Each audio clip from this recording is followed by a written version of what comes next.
الحمد لله الحمد لله الكبير المتعال الذي لا شريك له في الذات والصفات، والصلاة والسلام على سيد الأنبياء والمرسلين وعلى آله وأصحابه الطيبين الطاهرات. أما بعد فأعوذ بالله من الشيطان الرجيم. بسم الله الرحمن الرحيم. قال الله تبارك وتعالى في كلامه المجيد والفرقان الحميد: أولما أصابتكم مصيبة قد أصبتم مثليها قلتم أنى هذا قل هو من عند أنفسكم إن الله على كل شيء قدير. وقال تعالى: فكلا أخذنا بذنبه فمنهم من أرسلنا عليه حاصبا ومنهم من أخذته الصيحة ومنهم من خسفنا به الأرض ومنهم من أغرقنا وما كان الله ليظلمهم ولكن كانوا أنفسهم يظلمون.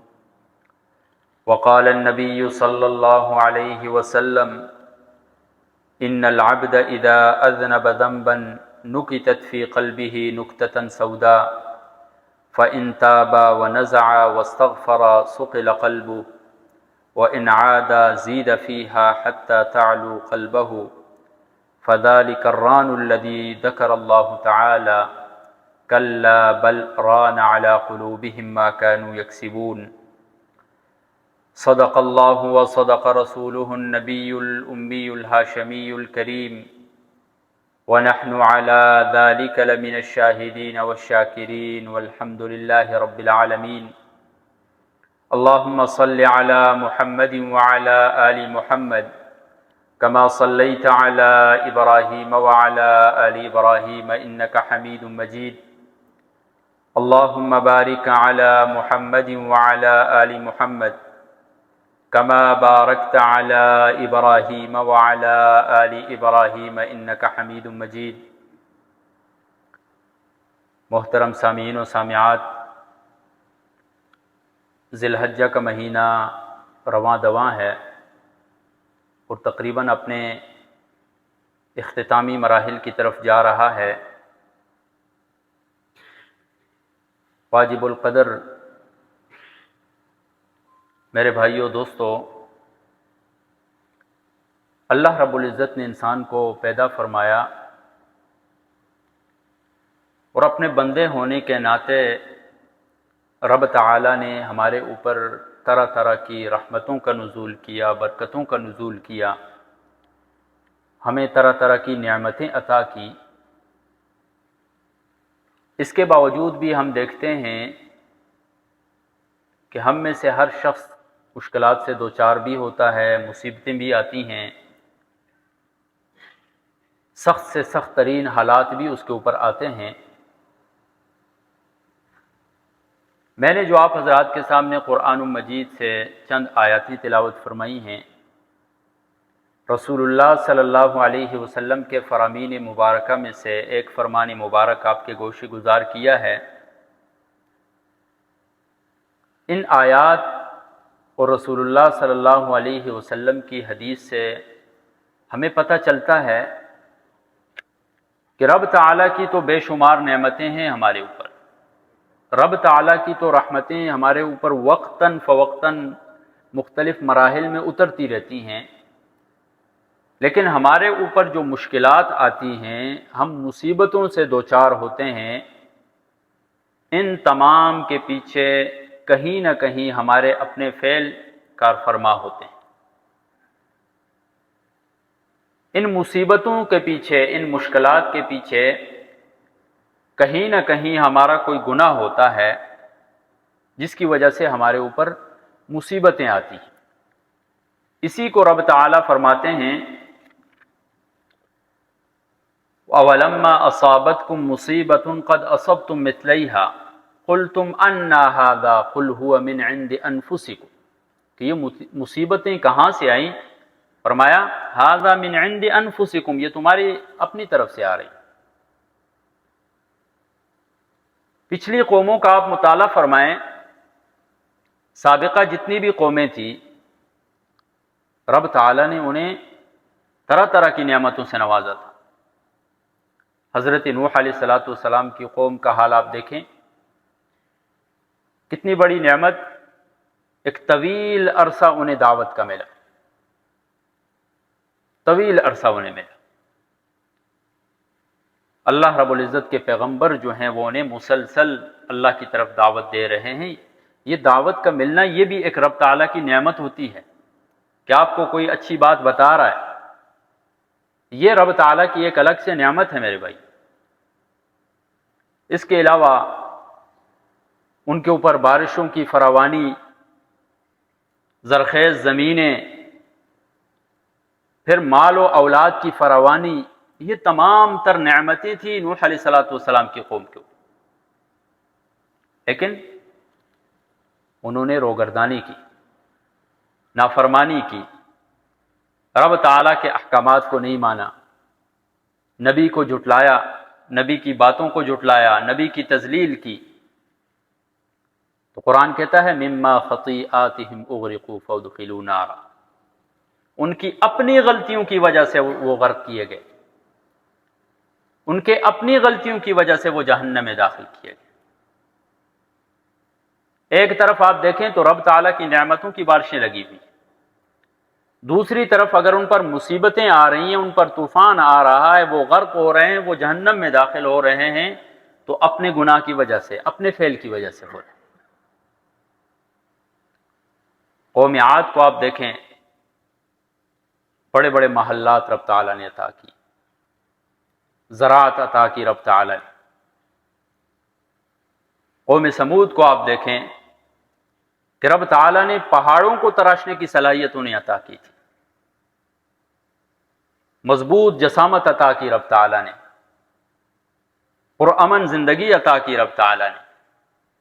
یہ رب تعالیٰ کی نعمتیں ہیں میرے۔ شعیب علیہ السلام کی قوم کو دیکھیں، ایک وسیع پیمانے کے اوپر انہیں تجارت عطا کی رب تعالیٰ، پرامن زندگی ہے، اقتصادی ترقی ہے ان کے پاس۔ اسی طرح قوم فرعون کو آپ دیکھیں، رب تعالیٰ نے حکومت عطا کی، سونا چاندی کی بارشیں تھیں ان کے پاس، زیورات کے ڈھیر لگے ہوتے تھے ان کے پاس، محلات، بڑے بڑے قلعے ہوتے تھے ان کے پاس۔ قوم سبا کو دیکھیں آپ، رب تعالیٰ نے خوبصورت شہر عطا کیا، دونوں اطراف سے باغات، طرح طرح کے پھل فروٹ اس کے اندر، نہریں بہہ رہی ہیں میٹھے پانی کی۔ لیکن رب تعالیٰ فرماتے ہیں فَكُلًّا أَخَذْنَا بِذَنبِهِ، ان قوموں میں سے ہر ایک قوم کو ہم نے ان کے گناہوں کی وجہ سے پکڑا، ان کے اوپر پکڑ آئی، ان کے اوپر عذاب آیا۔ فَمِنْهُمْ مَنْ أَرْسَلْنَا عَلَيْهِ حَاصِبًا، بعض تو ان میں سے ایسے تھے کہ ان کے اوپر تیز و تند ہوا ان کے اوپر نازل کر، کسی کے اوپر چیخ و پکار کا عذاب نازل کیا۔ وَمِنْهُمْ مَنْ خَسَفْنَا بِهِ الْأَرْضِ، بعض تو ایسے تھے انہیں ہم نے زمین میں دسا لی۔ وَمِنْهُمْ مَنْ أَغْرَقْنَا، اور بعض قومیں ایسی بھی تھی انہیں ہم نے غرق کر دیا۔ وَمَا كَانَ اللَّهُ لِيَظْلِمَهُمْ، اللہ کسی پر ظلم کرنے والا نہیں ہے، وَلَكِنْ كَانُوا أَنفُسَهُمْ يَظْلِمُونَ، وہ اپنے نفسوں پر خود ظلم کرتے۔ قوم سمود پر پکڑ آئی ہے تو اپنے گناہ کی وجہ سے، قوم عاد کے اوپر رب تعالیٰ نے عذاب نازل کیے تو ان کے اپنے گناہوں کی وجہ سے۔ فرعون کی قوم کو فرعون کے ساتھ سمندر بوس کیا ہے تو ان کے اپنے گناہ کی وجہ سے۔ رب تعالیٰ کسی پر ظلم نہیں کرتے، اور نہ تا قیامت کسی پر ظلم کریں گے رب تعالیٰ۔ تو میرے بھائیوں، دوستوں، بزرگوں، آج ہمارے اوپر جو طرح طرح کی مشکلات آئی ہوئی ہیں، طرح طرح کی مصیبتوں سے ہم دوچار ہیں، ہر طرح کی ایک مصیبت ہمارے اوپر سے نہیں ٹلتی ہے، دوسری مصیبت آ جاتی ہے ہمارے اوپر۔ جہاں اور اسباب ہیں اس کے، وہیں پر ہمارے اپنے اعمال بھی ہیں کہ ہم اپنے اعمال کی طرف غور نہیں کر رہے ہیں۔ ہمیں دوسروں کے اعمال کی فکر ہے، دوسرا نماز پڑھ رہا ہے، دوسرا بر وقت نماز مسجد جا رہا ہے نہیں جا رہا ہے، کسی کا حق کھا رہا ہے نہیں کھا رہا ہے، دوسرے کے اوپر ہماری نظر ہوتی ہے میرے بھائی۔ اپنے اوپر ہم نے مجھ سمیت اپنے اوپر ہم نظر نہیں رکھ رہے ہیں، حالانکہ ہماری اپنی نظر ہمارے قریب ہے۔ ہماری اپنی نظر جو ہے سب سے پہلے ہمارے اوپر پڑنی چاہیے، پھر دوسروں پر پڑنی چاہیے۔ اپنے گناہوں کو ہم نے دیکھنا چاہیے، اپنے اعمال کو ہمیں پرکھنا چاہیے کہ کہیں ہم ایسے اعمال میں مبتلا تو نہیں ہیں کہ وہی عذابات ہمارے اوپر نازل نہ ہوں۔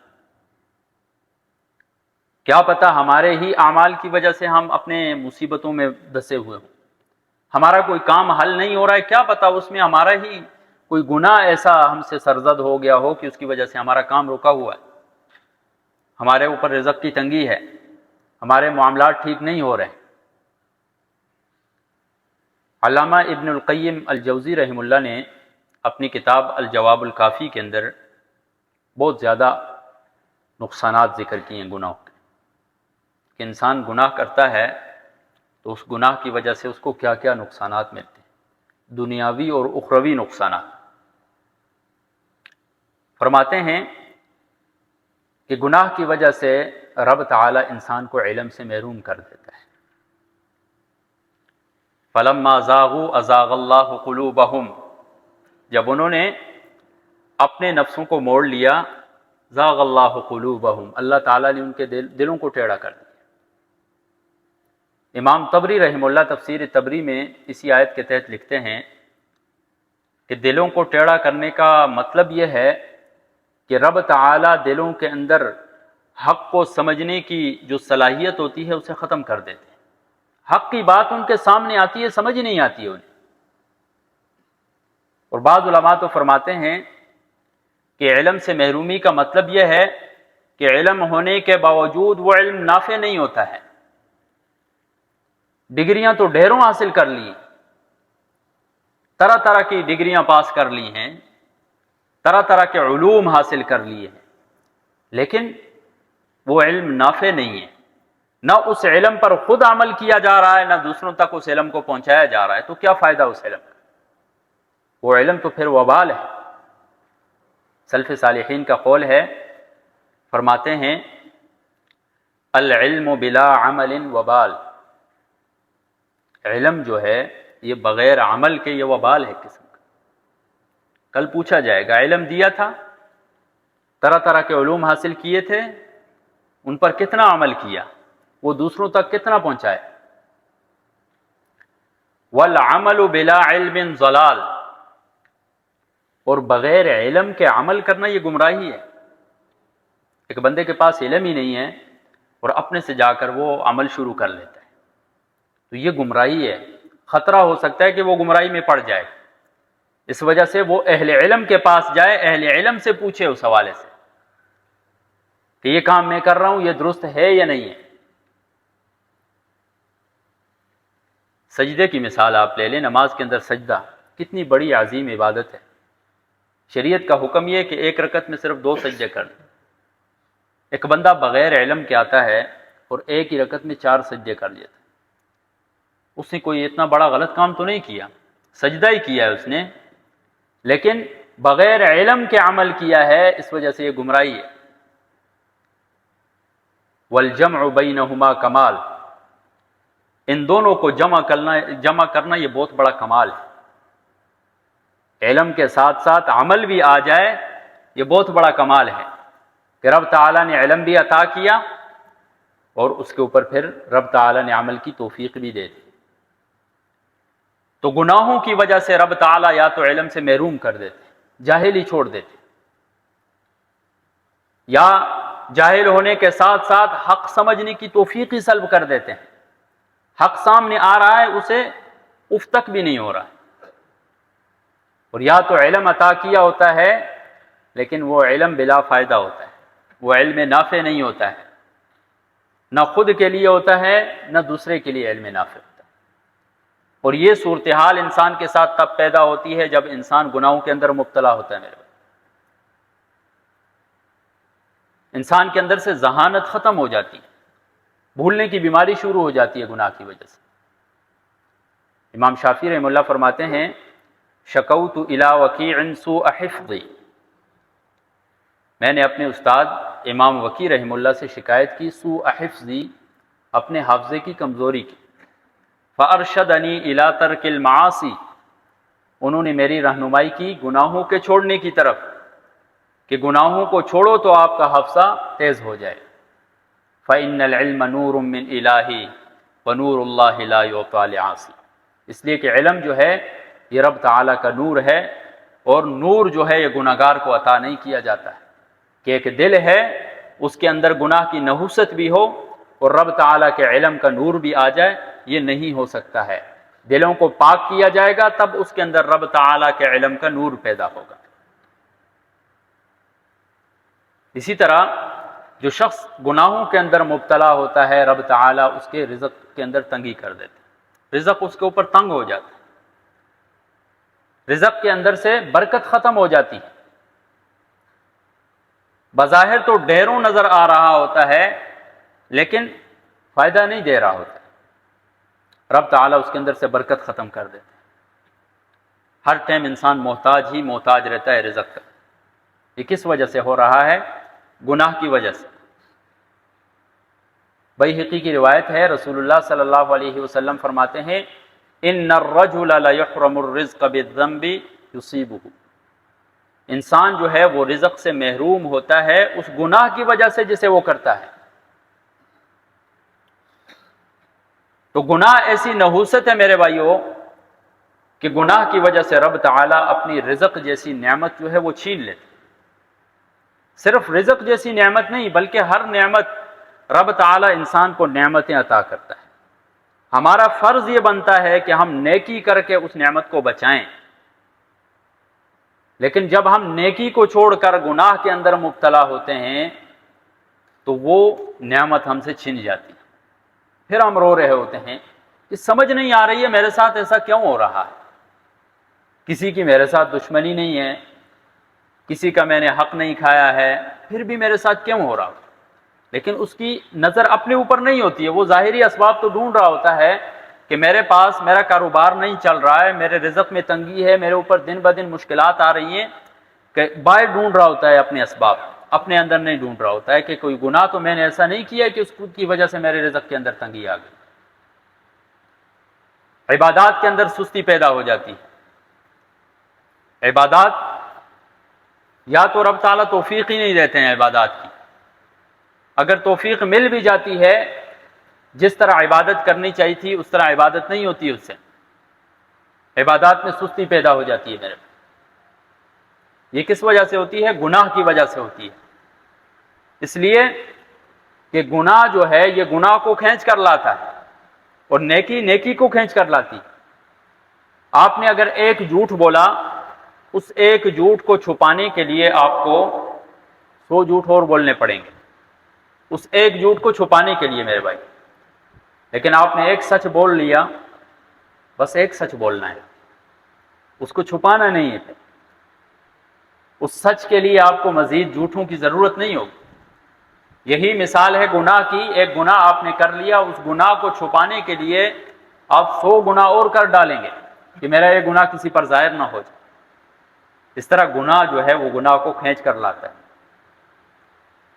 اس کا حل یہ ہے ان الحسنات یذہبن السیئات، ہم زیادہ سے زیادہ نیکیاں کریں۔ نیکیاں جو ہیں یہ برائیوں کو ختم کر دیتی ہیں، نیکیاں جو ہیں یہ گناہوں کو ختم کر دیتی ہیں، تو ہم کوشش کریں زیادہ سے زیادہ نیکی کرنے کی۔ میرے امام ابن القیم رحمہ اللہ فرماتے ہیں کہ جب انسان زیادہ سے زیادہ گناہوں کے اندر مبتلا ہوتا ہے تو رب تعالیٰ دعاؤں کی قبولیت اس سے چھین لیتے ہیں۔ ہمیشہ بیٹھا رہتا ہے، دعائیں کرتا رہتا ہے، لیکن دعائیں قبول نہیں ہوتی، پیچھے اس کے گناہ کی نحوست کر فرما ہوتی ہے، اس کی وجہ سے اس کی دعا قبول نہیں ہو رہی۔ مسلم شریف کی روایت میں تو یہاں تک آیا ہے کہ ایک شخص پراگندہ بالوں والا ہے، اپنی عاجزی والی حالت بنا کر لمبا سفر کر کے وہ بیت اللہ چلا گیا ہے، بیت اللہ کو پکڑ کر وہاں سے غلاف کعبہ پکڑا ہوا ہاتھ میں، ہاتھ اٹھائے ہوئے ہیں، سر آسمان کی طرف متوجہ کیا ہوا ہے، رب تعالیٰ سے مانگ رہا ہے، لیکن فَأَنَّا يُسْتَجَابُ لَهُ، اس کی دعا کہاں قبول ہوگی؟ اس لیے وَمَطْعَمُهُ حرام وَمَلْبَسُهُ حرام، اس کا لقمہ حرام کا ہے، اس کا پہناوا حرام کا ہے، وہ اپنا اٹھنا بیٹھنا حرام کے طریقے سے کر رہا ہے، تو کہاں اس کی دعائیں قبول ہوں گی؟ تو یہ گناہ کی ایسی نحوست ہوتی ہے میرے بھائیوں کہ جب شخص گناہ میں مبتلا ہو جاتا ہے، رب تعالیٰ دعاؤں کی قبولیت چھین لیتے ہیں اس سے، اس کی دعائیں قبول نہیں ہوتی۔ تو اگر ہم چاہیں کہ رب تعالیٰ ہمیں مستجاب الدعوات بنا دے، ہماری دعائیں قبول ہوں مسلسل، تو پھر ضروری ہے کہ ہم گناہوں کو چھوڑیں، زیادہ سے زیادہ ہم نیکیوں کی طرف آئیں میرے بھائی۔ اور گناہ ایسی چیز ہے کہ گناہ کی وجہ سے رب تعالیٰ نفرت کرنے لگ جاتے ہیں انسان سے، اور جس شخص سے انسان اللہ تبارک و تعالیٰ نفرت کرتا ہے تو جبرائیل امین کو بلاتا ہے، کہتا ہے جبرائیل فلاں شخص ہے، اس سے میں نفرت کرتا ہوں، تو بھی اس سے نفرت کر۔ اور پھر جبرائیل ملائکہ سے کہتا ہے، فرشتوں سے کہتا ہے کہ فرشتوں فلاں شخص ہے، اس سے رب تعالیٰ بھی نفرت کرتے ہیں، میں بھی نفرت کرتا ہوں، تم بھی نفرت کرو اس سے۔ پھر زمین میں اعلان کرا دیا جاتا ہے کہ لوگوں یہ شخص ہے، اس سے رب تعالیٰ نفرت کرتے ہیں، رب تعالیٰ کے فرشتے نفرت کرتے ہیں، لہٰذا تم بھی نفرت کرو۔ وہ شخص پھر تمام مخلوقات کی نظر میں جو ہے تمام لوگ اس سے نفرت کرنا شروع کر دیتے ہیں، مبغوض ہو جاتا ہے وہ تمام کی نظر۔ اور رب تعالیٰ جس سے محبت کرتے ہیں، جبرائیل امین کو بلا کر فرماتے ہیں جبرائیل فلاں شخص سے میں محبت کرتا ہوں، لہٰذا تو بھی اس سے محبت کر۔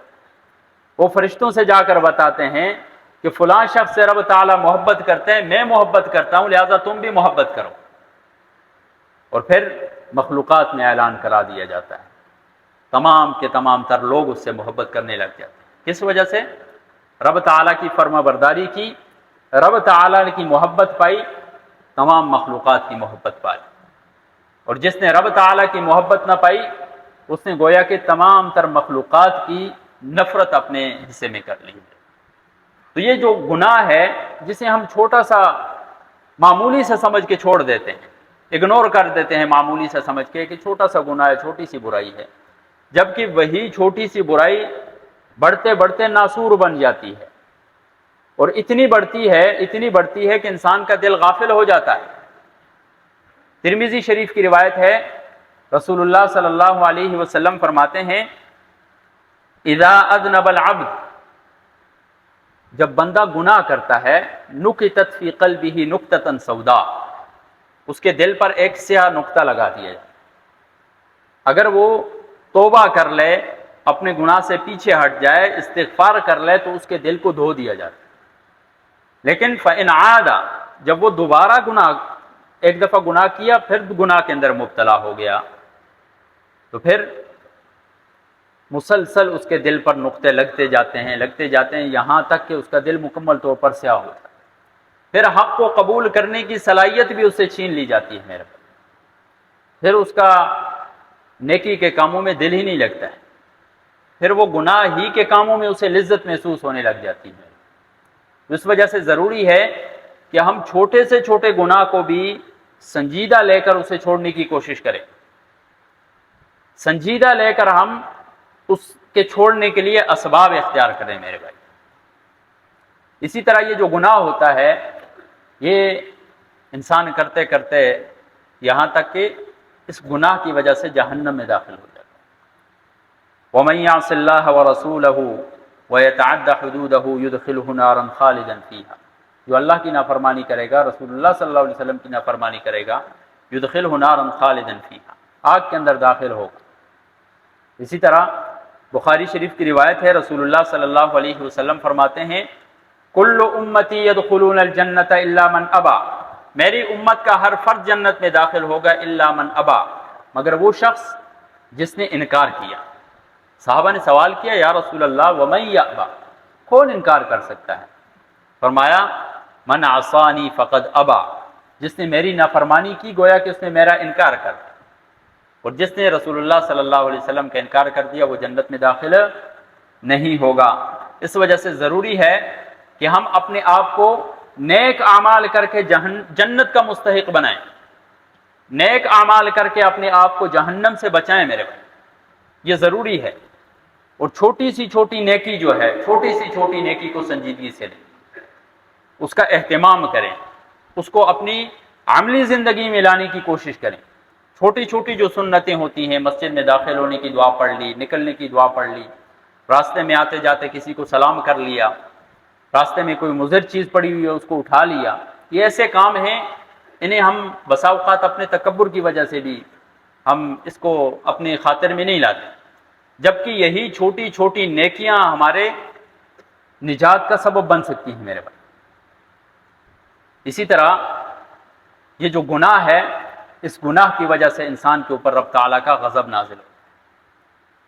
رسول اللہ صلی اللہ علیہ وسلم فرماتے ہیں، ابن ماجہ کی روایت ہے، یا معشر المہاجرین، اے مہاجرین کی جماعت، خمس اذا ابتلیتم بہن، 5 چیزیں ایسی ہیں کہ اگر تمہیں ان کے اندر مبتلا کر دیا گیا، وَأَعُوذُ بِاللَّهِ أَن تُدْرِكُوهُنَّ، میں اللہ کی پناہ میں آتا ہوں کہ تم ان 5 چیزوں کو پاؤ۔ ان 5 چیزوں میں سے ایک کیا ہے؟ وَلَمْ يَمْنَعُوا زَكَاةَ أَمْوَالِهِمْ إِلَّا مُنِعُوا الْقَطْرَ مِنَ السَّمَاءِ، جب لوگوں نے زکوٰۃ دینا چھوڑ دی، رب تعالیٰ نے آسمان سے قطرے برسانا چھوڑ دی۔ انسانوں نے زکوٰۃ دینا چھوڑ دی، رب تعالیٰ نے آسمان سے قطرہ برسانا روک دیا۔ اسی حدیث کے اندر آتا ہے، وَلَوْلَا الْبَهَائِمْ لَمْ يُمْطِرُوا، اگر چوپائے نہ ہوتے تو شاید یہ بارش بھی نہ ہوتی، یہ قطرے بھی نہ ہوتے۔ ذرا غور کریں میرے بھائیو ہم اپنی زندگی کے اندر کہ آج ہمارے اوپر ہمارے اعمال کے باوجود، ہماری جو اعمالی کیفیت ہو چکی ہے، ہم دن بدن گناہوں کے دلدل میں دھنستے جا رہے ہیں، اس کے باوجود رب تعالیٰ کی رحمتیں ہماری طرف متوجہ ہوتی ہیں، رب تعالیٰ وقتاً فوقتاً ہمارے اوپر بارشوں کا نزول کرتا ہے۔ یہ چرند پرند کی وجہ سے ہو سکتا ہے، یہ چوپائیوں کی وجہ سے، یہ جانوروں کی وجہ سے ہمارے اوپر رحم و کرم ہو رہا ہے میرے بھائی، یہ چھوٹے چھوٹے معصوم بچوں کی وجہ سے ہمارے اوپر رحم و کرم ہو رہا ہے، وگرنہ ہمارے اعمال تو ایسے ہیں کہ ہمارے اوپر پتھروں کی بارش ہو، ہمارے معاملات تو ایسے ہو چکے ہیں جس طرح شعیب علیہ السلام کی قوم، رب تعالیٰ نے مالی اقتصادی دی، وسیع تجارت عطا کی، لیکن اپنے معاملات خراب کیے، ناپ تول میں کمی کیا کرتے تھے، ایک دوسرے کے ساتھ دھوکہ، فراڈ، ان چیزوں میں مبتلا ہو جاتے تھے، سودی کاموں کے اندر مبتلا ہو جاتے تھے۔ تو آج ہمارے بھی وہی کام ہیں، تو ہمارے اوپر تو آسمان سے پتھروں کی بارش ہونی چاہیے تھی، لیکن رب تعالی غفور الرحیم ذات ہے، رحم کرتا ہے، ہم جتنے بھی گناہ گار ہیں اس کے باوجود اس کی رحمتیں ہماری طرف متوجہ ہو رہی ہیں۔ یہ چرند پرند کی وجہ سے، جتنی بھی اور 18,000 کم و بیش مخلوقات ہے، اس کی وجہ سے ہمارے اوپر بھی رحم ہو رہا ہے میرے بھائی۔ تو ضرورت اس امر کی ہے کہ ہم اپنے گناہوں کو چھوڑیں میرے بھائی۔ آج تک ہم سے جتنے گناہ ہو گئے ہیں، رب تعالیٰ غفور الرحیم ذات ہے، ہمارے گناہ جتنے بھی زیادہ ہوں، رب تعالیٰ کی رحمت جو ہے وسعت کل شیء، ہر چیز سے وسیع ہے۔ آج ہم توبہ کریں گے، آج ہم رب تعالیٰ کے سامنے سر بسجود ہو جائیں گے، رب تعالیٰ کی ذات ہمیں گناہوں سے دھو دے گی، ہمارے گناہوں کو معاف کر دے گی۔ تو کوشش کرتے ہیں یا نہیں کرتے ہیں میرے بھائی؟ گناہوں کو چھوڑنے کی پکا عزم کرتے ہیں یا نہیں کرتے ہیں؟ اللہ تبارک و تعالیٰ سے دعا ہے کہ اللہ تبارک و تعالیٰ عمل کی توفیق عطا فرمائے۔ وآخر دعوانا الحمد للہ رب العالمین۔